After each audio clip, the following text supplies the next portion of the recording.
France Radhika tips আপনাদেরকে স্বাগতম। মিলনের পর বীর্য বেরিয়ে যাওয়া একটি স্বাভাবিক এবং সাধারণ ঘটনা।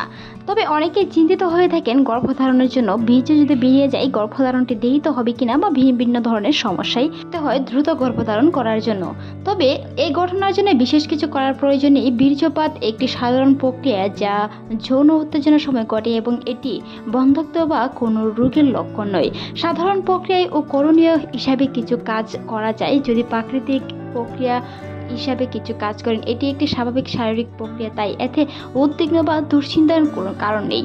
পরিষ্কার পরিচ্ছন্নতা যৌন মিলনের পর সঙ্গীর যোনি এবং পুরুষাঙ্গ পরিষ্কার করে নেওয়া যেতে পারে, তবে মনে রাখতে হবে তার কিছু নির্দিষ্ট সময় রয়েছে, যার পরে যদি আপনি ফ্রেশ হতে যান কিংবা যদি উঠে দাঁড়িয়ে যান সেই ক্ষেত্রে কিন্তু কোনো ধরনের সমস্যা হবে না। দুশ্চিন্তা না করলেও স্বাভাবিকতার মধ্যে কিছু পার্থক্যতা রয়েছে। পুরুষাঙ্গ থেকে বীর্য বেরিয়ে যাওয়ার পর এবং তার স্বাভাবিকভাবে শরীরের বাহিরে যাওয়ার একটি স্বাভাবিক শরীরভিত্তিক প্রক্রিয়া রয়েছে।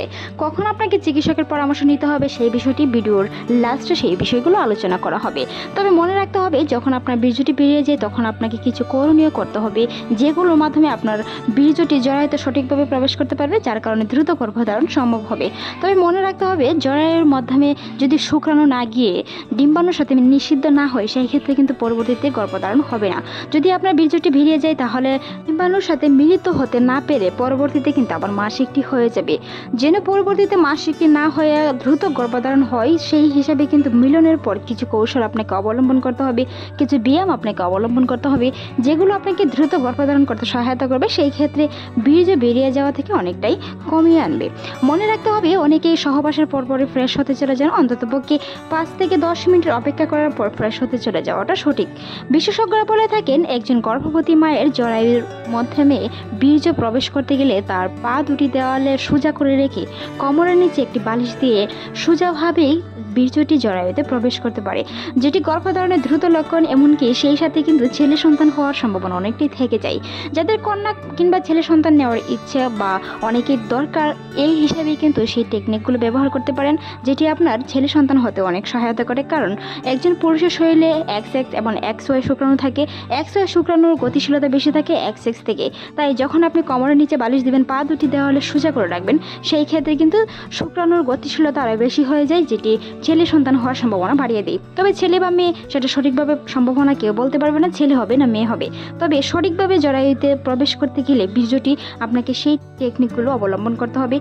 অবশ্যই সহবাসের পরপর ফ্রেশ হতে চলে যাবেন না, অন্ততপক্ষে কিছু সময় ওয়েট করার পরে আপনি ফ্রেশ হতে চলে যান। মনে রাখতে হবে অন্ততপক্ষে 10 থেকে 20 মিনিট পর্যন্ত অপেক্ষা করুন। কোমরের নিচে বালিশ দিয়ে সোজাভাবে শুয়ে থাকার চেষ্টা করুন, পার্টনারকে উপরে রাখার চেষ্টা করুন, যেটি আপনার জরায়ুতে বীর্য প্রবেশ করতে অনেক সহায়তা করে। অবশ্যই সহবাসের পূর্বে কিছু হেলদি কিংবা পুষ্টি সমৃদ্ধ খাবার খাওয়ার চেষ্টা করুন, যেটি আপনার বীর্যকে শক্তিশালী করতে সহায়তা করে, সোজাভাবে ডিম্বাণুকে নিষিদ্ধ করতে পারে। মনে রাখতে হবে একটি ডিম্বাণুকে নিষিদ্ধ করতে চাইলে একটি শক্তিশালী শুক্রাণুর প্রয়োজন হয়। কে বলে থাকেন মিলনের পর বীর্য জরায়ুতে যাওয়ার কোনো স্পষ্ট লক্ষণ থাকে কিনা বা কোনো লক্ষণ দেখা যায় কিনা। কারণ শুক্রাণু অত্যন্ত ক্ষুদ্র এবং এটি জরায়ুর মুখ দিয়ে প্রবেশ করে জরায়ুতে পৌঁছায়, তার কোনো লক্ষণ বা স্পষ্টতা নেই। শুক্রাণু ও ডিম্বাণুর মিলনের উপর নির্ভর করে। ধন্যবাদ।